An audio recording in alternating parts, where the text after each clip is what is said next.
Kaka-vlog mo. Kaya nga. Ano, sige, ipahig ako. Bibiliin ko, siyempre hindi na ganun. Kalahati na lang. Gugulang ka niya na. Hmm. Akala niya taw-tauwang ka niya eh. Hindi. O, di ba tama? Magkano Hindi ka pa yun? mayaman. Maganda nga yun. Bili mo yung iPhone ko, tapos bibili ako. Magkano bibili yung iPhone niya? Magkano ba yung presyo dyan ng 500. iPhone? 500 o 250 na lang. So, yun 250 mo, bigyan kita 250 ngayon. Sabi mo, dadagdagan mo na lang tapos bibili ka. Hindi, di ba, bibilan mo ako ng iPhone, tapos bibigay ko siya yung iPhone ko.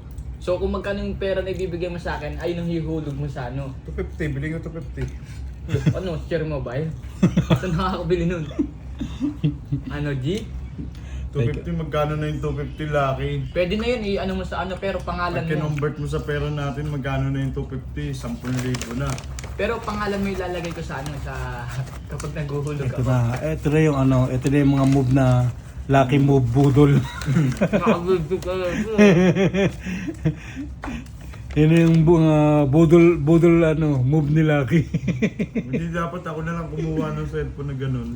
Hindi, kuha mo yung cellphone ko, tapos so, ubiharan mo eh. Usapang Lucky sa Boss Unad. Tingnan natin ang tagi silang galing nila. Hindi. Paano sila makakapag-deal na dalawa? O, Hindi, sige, ganito yun. go. Bibili mo yung iPhone ko. iPhone 13 ko. Oh. So, di ba, bibigyan mo ako ng pera. Yung bibigyan mo sa akin ng pera, ayun na lang ihulog mo sa bibilin ko ng cellphone. Oh, di ba? Tapos yung ano, kung ano yung kulang, ako na magbabayad. Yung 250, bili ko ngayon na. Ngayon na, now na. Ang akin na. 250? Yan pas lang ni ulad sa mukha mo. Dahil wala Pagbili naman. niya. 250 yung baba naman. Siyempre, laking gamit na yan. 500 din. So, ka nga, bibiliin ko pa eh. Paano kung nakawin ko yun? Huwag dito. Alam mo naman dati tiyador si Boss Unad eh. Tirador ka sa Pilipinas. Salamat ka. Naman ka, mabait na ako. Mabait na siya ngayon. Hindi niya na kailangan ng mga ganyan-ganyang bagay. Ako. Kwento ko na yung ano, kinuwento ko na si